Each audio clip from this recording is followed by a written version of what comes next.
With regard to the war powers and the compliance with federal law, we are not at war. We do not have U.S. armed forces in Venezuela, and we are not occupying that country.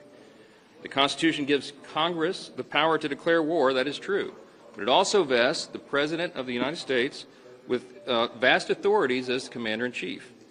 Under Article 2 of the Constitution, the President has the authority, as all presidents do, to deploy military forces to address threats to the U.S. and to enforce U.S. law. That is what happened here. The War Powers Act states that notification should be made to Congress within 48 hours following the initiation of hostilities. As we've noted, and I've made many public comments, that happened almost instantaneously here. My first call was at 4 a.m. by Secretary of State Rubio. Despite the claims by some of my colleagues, under the War Powers Act, there is no requirement for prior congressional approval or prior notification. And in fact, in this case, the intelligence was so sensitive, the conditions had to be perfect, there was no predetermination of when exactly it would occur.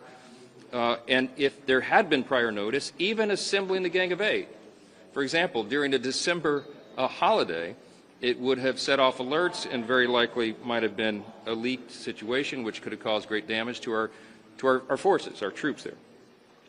Any claims to the contrary about the War Powers Act either misunderstand the statute and longstanding precedent, or they're just being disingenuous. Congress retains full oversight authority, and the administration is acting consistent with the law, and that's what we discussed in the room tonight.